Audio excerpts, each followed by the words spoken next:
Rather than lads, welcome back to Cossy's Arsenal podcast. My name is Cossy. Good morning, good afternoon, good evening, wherever you are in all parts of the world. Welcome back to the channel and welcome back to a brand new video. Now, we're going to be discussing the Lisandro Martinez deal. It looks like game over for me.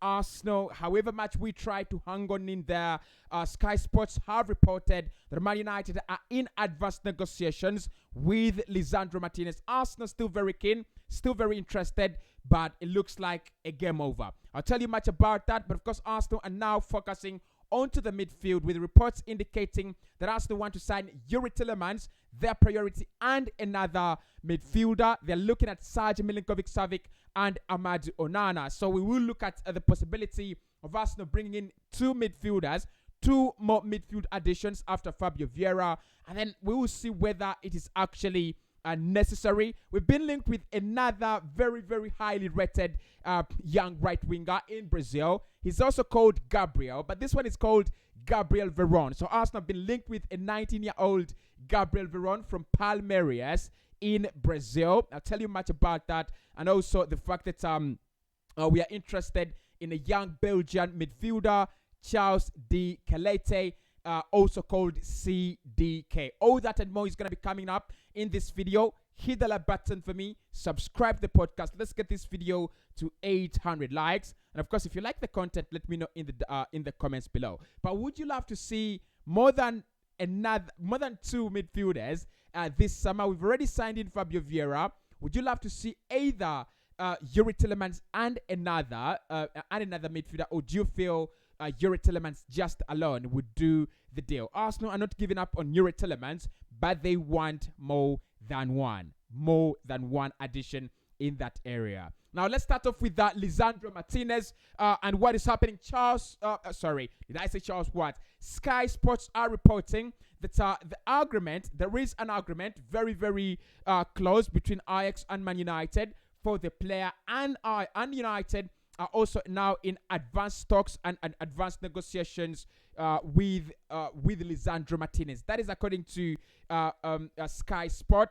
They are saying United, it looks like they will be getting the deal done. It's game over for Arsenal. But like I said right in the morning, the amount of bias, the amount of, the way this story has reported has always been tilted to the Manchester United avenue. They've always wanted it to go the Manchester United way. I do not think the media ever wanted Arsenal to sign this guy. It has always been Man United favorites. Man United believed to be favorites. Man United are very close and everything. So at the moment, Sky Reports are just reporting that an agreement between Ajax and Man United is very, very imminent. And also they are saying Man United are in advanced negotiations with Lisandro Martinez. But like I said in the morning, the greater work, the biggest part of this deal was put in by Arsenal. Despite the fact that we are losing the player, despite the fact that it is game over for us, I've never felt that Arsenal failed on this one. We did what we were supposed to do, and the circumstances led the player away from us. We were never ever weak in this deal. So Lisandro Martinez could be joining Manchester United. According to Sky, United will get this deal done before they travel for their pre-season. Arsenal and Mikel Arteta have already set their ultimatum. They wanted the deal done before we travel to Germany. Now Arsenal have already traveled to Germany, and we are set to start our preseason there with FC Nuremberg and FC Cologne. So it doesn't look like Arsenal are really...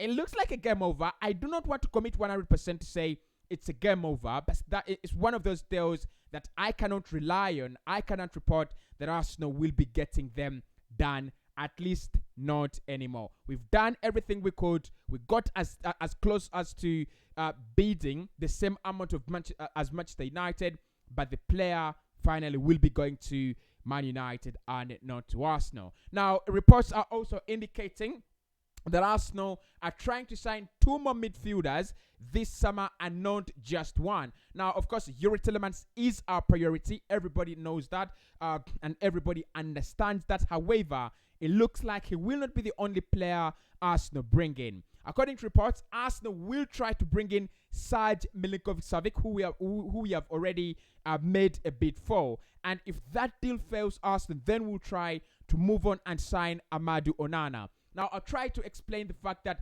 Arsenal are first and foremost interested in Amadou Onana right before we made a bid for Serge Milickovic. The links have been there. However, they are not as serious. What we know about that deal is that Arsenal have met the representatives of Amadou Onana, talked about the transfer of the player. Just a few details were discussed, but there is nothing important that has been agreed between Arsenal and Amadou Onana's representatives. However, on the Serge Milickovic side, like I reported, Arsenal very keen on the player. They've already made a bid that was rejected by Lazio. So at the moment, looks like Youri Tielemans, although he's not our priority, I don't know, cannot say he's not a priority, but he's not one of the deals that we want to get as early and quickly as possible. We consider him as a priority, and we want to sign another midfielder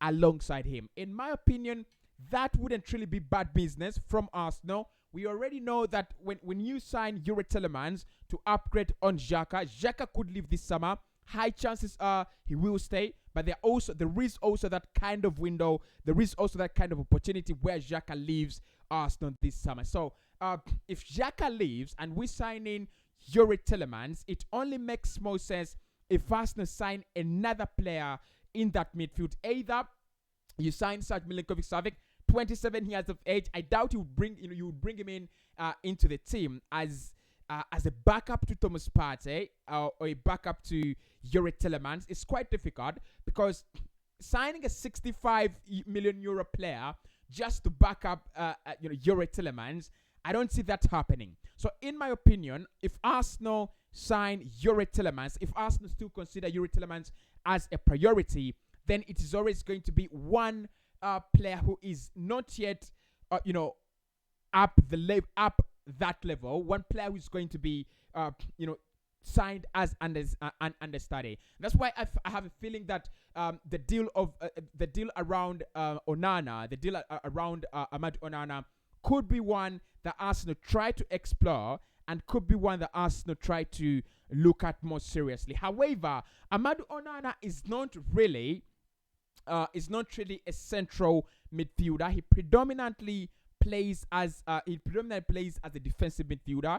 If you look at his statistics on FBref, much of his work in the 90 minutes and also when you look at his percentages, much of the better work he does it as a defensive midfielder, tackling, pressing, intercepting, and also blocking. So look, if Arsenal decide to bring him in, he would rather be a more suitable backup to Thomas Partey rather than a backup to Youri Tielemans. But the fact that Arsenal want to bring in another two midfielders, in my opinion, it really makes a lot of sense. I said this in the morning, and I'll say it again.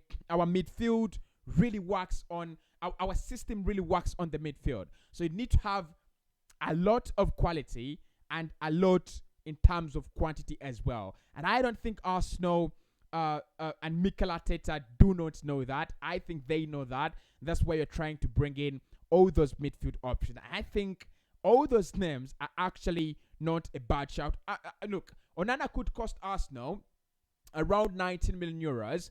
That is very good for a player who is thought to be one of the best in terms of prospects, one of the players that are going to be taking up the future. If Arsenal brought him in, nurtured him, try to develop him into that kind of guy that can play in the single pivot, because that is what you're trying to do, play in a single pivot. And it's going to take time for any player to develop into that. But if you bring him in, I definitely think it's a good signing. And of course, we've already seen the fact that however much we think about it, Alba Lokonga loves to play alongside a defensive midfielder. He loves to play as a central midfielder. He loves to play in that area where he can progress the ball. He wants to be a ball carrier. He wants to be sort of a box-to-box midfielder. That is where he does very, very well, and he operates well in a double pivot. So if you bring in a player like Amadou Onana, probably pair him with Albert Semelokonga in a couple of games, probably in the Europa League, it would actually make a lot of sense. And I don't think we would have sacrificed a lot of quality in there. Now, Arsenal also linked with two more players. One is Gabriel Veron, another player named Gabriel, but another Brazilian, most importantly, playing with Palmeiras. 19 years of age, he is a right winger. Now, I don't know whether you have a problem with Arsenal signing many Brazilians, but I have a problem with it. Honestly, yeah, I have a problem with it. I feel we need to try other options. We need to open up to other options, players from other countries and also from other leagues. Listen, 19 years of age, I think is quite a very interesting option. I've had Robbie on AFTV speak about him, and he was saying the player has almost 20 goal contributions in 93 appearances for Palmeiras. He made his start or his debut for Palmeiras in 2017, not in 2017, but at 17. Right now he's 19 and he already has 90 caps on his name. So look, these are players that Arsenal would sign and would work well if we are talking about the future, if we're talking about the future project and trying to feed the project as it goes on. So not a bad shout, Gabriel Veron. I don't know much about him, honestly, but if he's good, then it's okay. It's okay for Arsenal to sign him. Look, Edu is a Brazilian, and when you have a technical director, someone dealing with your transfer business, and they're Brazilian or they're coming from a certain country, then you know you're gonna be looking at talent from that country. Edu is Brazilian, and you have a lot of Brazilians now signing through the door. When Arsene Wenger was in charge, you had a lot of French players coming in, come through the door. During his time at Arsenal, was Chamak even French? I don't know, but Olivier Giroud linked with Karim Benzema lots of the time. Alexander Lacazette, Laurent Koscielny, and a couple of players. So it looks like Edu's strategy is to bring in as many Brazilians as possible. Now, the other player that Arsenal are linked with is Charles D Ketelly. Charles D Ketelly is a 21-year-old Belgian midfielder playing in the Belgian Pro League with Club Brugge. I hope it's called the Belgian Pro League. I hope, right? So playing with Club Brugge, he's wanted by Leeds United apparently and AC Milan. Highly rated player. He's an attacking midfielder, and if you look at his numbers last campaign, 14 goals and 9 assists. That is more than 20 goal appearances, goal involvements for the player in 37 appearances. Very interesting to see what he can do, but I think we have a lot of attacking midfield options at the moment. And look, I think we would have signed him if we had not signed Fabio Vieira. But when you look at Fabio Vieira and Martin Odegaard and Charles D Catelli, almost the same profile. Almost the same profile. Attack midfielders, they love to be on the ball, they love to create chances. They are almost as number 10s. So Charles D Catelli joining Arsenal, I don't see that happen, but he's linked with Arsenal. I think he will go to AC Milan or Leeds United, valued at around 30 million euros. And that's the more reason for me to believe Arsenal will not spend that kind of money. After spending 40 million euros on Fabio Vieira, I don't see Arsenal spend another 30 million euros on Charles D Ketelly. But one to keep an eye on, not to join Arsenal, but as a talent.